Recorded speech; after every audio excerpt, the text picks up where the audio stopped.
One of my college students kept getting harassed by her classmate, so she humiliated him. He then tried to get her expelled and even falsely reported me for having a relationship with her. I'm a college professor, and recently I had this shy student named Courtney who kept getting borderline harassed by this guy in my class. He always sat next to her even though it made her visibly uncomfortable and flirted with her all the time by mocking her, even making her cry once by loudly joking that she was an example of nerdy girls being the most freaky. Well, one day when she walked into class, the guy sat beside her and started talking to her, but instead of looking uncomfortable like she did every other day, she looked angry. She loudly told him to shut up, and the guy looked around, then said to her, "Oh, you're feisty, but I'm good at taming naughty girls." So, without missing a beat, she grabbed her 450-page hardback book. She lifted it over her head, and as hard as she could, came down with it on this guy's head, not once, but twice. His nose started pouring red, and he ran out. I ended the lecture early that day, and asked Courtney if she could stay after. She was visibly shaking. I could guess what had happened, but I also needed to understand from her point of view. Her eyes filled with tears as she started speaking. She said that Brian, the guy, had been making her life a living nightmare. She revealed to me that not only does he act like a lowlife in class towards, but he also sends her disgusting text messages. I asked her if she had any proof of his behavior so she could report him, and she nodded. She pulled out the texts, but she said she was scared that no one would believe they were from him. She explained that she blocked his number weeks ago, but he often texted from different numbers through a texting app. I asked to see the text messages and scrolled through. I saw some really disturbing one-sided texts from him,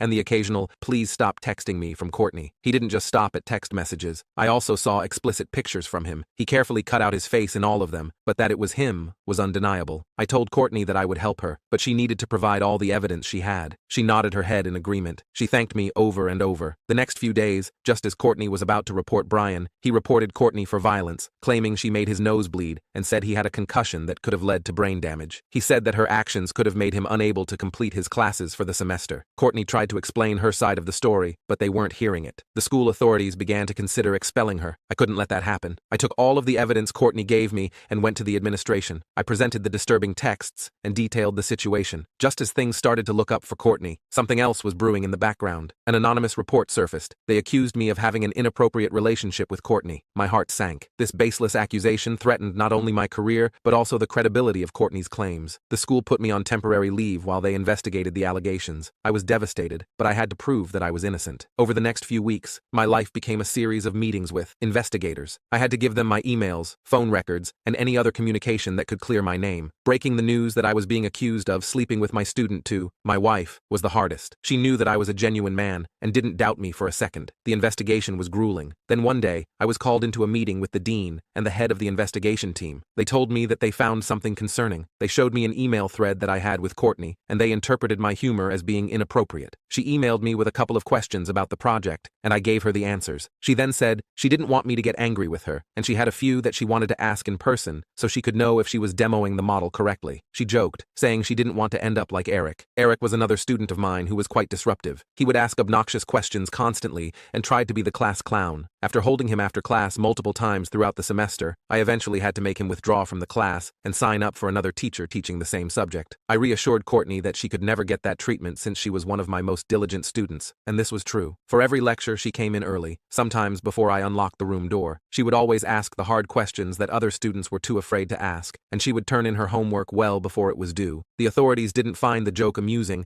and said that I was flirting with her and talking negatively about a previous student. I informed them that I was not flirting with her, as I was just recounting a shared moment with the entire class present. They presented another email. Courtney was thanking me for giving out a study guide for a test that was a few weeks away to the entire class. She said she was going to start studying it the moment she got home. One line from me stood out: "It's students like you that make me grateful to teach. Keep up the great work." My heart sank. Out of context, it could seem flirtatious. I told them that I was just encouraging her and that she was a talented student. I just wanted to motivate her. The investigators still looked skeptical. They asked for more context. I felt a bit frustrated because I was like this with all my students. I told them that I talked to all my students that way. I remembered an email that I sent just last week to a student that was a male in his 40s and went through the papers to show them. I provided the emails with Mark. In one, I had joked, "Mark, if you keep presenting like this, I might have to hire you as my assistant." The investigators reviewed the thread, but they said that it didn't prove anything regarding my interactions with Courtney. Then my wife, who had been helping me compile my communications, provided another thread where I had made similar remarks to other students. It was clear I treated all my students with the same level of encouragement and respect. The investigators eventually agreed to review the additional context. After some consideration, they concluded that my interactions with Courtney were indeed professional, and in the same way I communicated with all my students. It was my wife's idea to provide the authorities with my emails and the communication that I had with Courtney. That was documented. Everything showed that I was innocent. She was a genius. Knowing that I had her in my corner throughout all of this was like having a beacon of hope. The investigation was in full swing, and I was juggling meetings and trying to support Courtney as best as I could. One afternoon, Courtney came to my office, looking more distressed than usual. She told me that Brian was still texting her from different numbers. She handed me the phone to read the texts. The message read, "You can't hide from me forever, Courtney. I miss the way your hair smells. That strawberry pound cake perfume from Bath & Body Works. It's intoxicating." He went on to say that he missed seeing her all the time in lectures and talking to her in person. My stomach churned as I continued reading. He said that he knew the exact perfume she wore because after he smelled her the first time, he went into the store and bought it himself. The next messages sent a chill up my spine. He sprays the perfume on his pillow every night